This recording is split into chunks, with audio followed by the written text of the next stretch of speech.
Okay, I'm removing the trim pieces underneath the stair treads because these pieces right here would be extremely hard to sand and put that chemical stripper on them with them being underneath the stair treads, which you might want to show where they are. Okay. Tracy.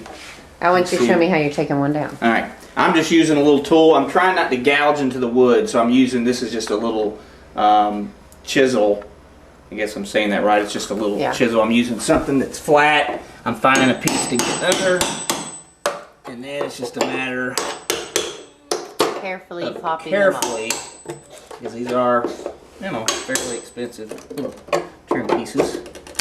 And we're just popping them out where the nails are is where you want to put the most pressure so you don't crack the wood. Okay, most pressure where the nails are.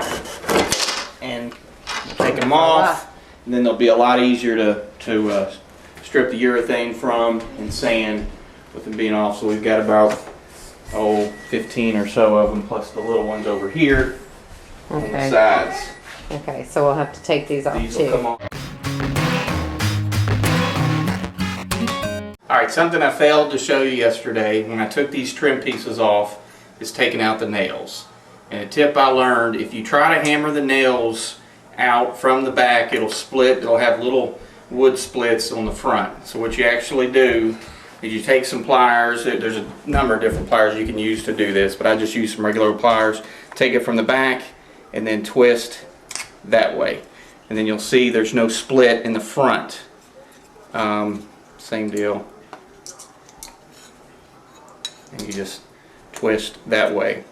If you try to hammer it through the back, half the time you'll get cracks or splits in the front of the wood.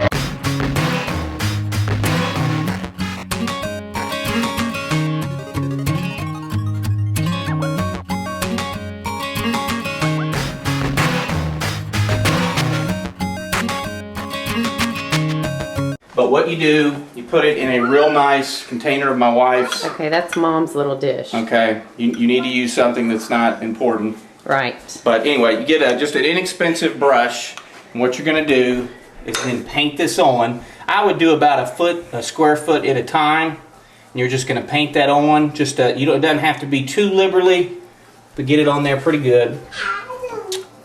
And you will immediately see. You want to let it sit for, I would say the container says about 15 minutes. What you're going to end up doing, whereas these steps have about 4 coats of urethane, let the first section, you'll leave it on there. It'll start bubbling for about 5 minutes. You'll strip that off, and then you're going to do one more light coat to get the stuff underneath.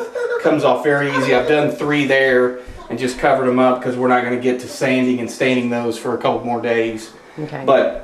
So we'll show them that in just a second. Right.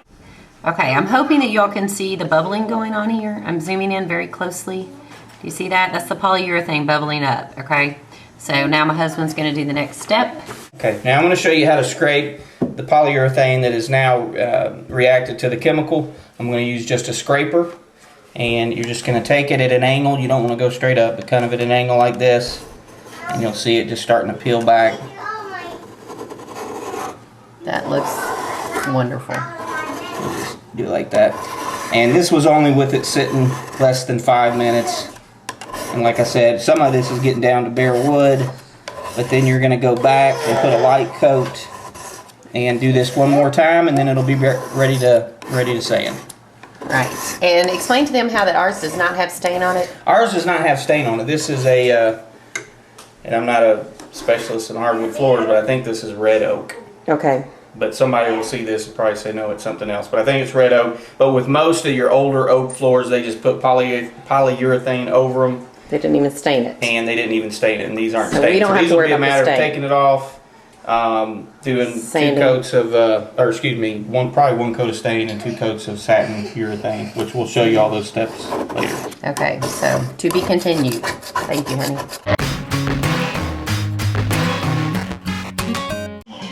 Okay, if you can see here, I have put on the second layer of stripper on the wood, and I am scraping. This is the first coat right here of stripper, and it took the first coat of polyurethane. But then I put another second light coat on, and I'm sanding And if you can look, it's getting down to the bare wood over here. So this is the second layer of stripper, just real quickly. It does not take very long to eat in there, and it does not take very long to scrape. It's a little bit of elbow grease, but it's not very hard. And then when we're done with this, we will sand it and it'll be ready to stain. So that's where we're at. And we did tape around the edges to kind of help protect the paint. So that's that.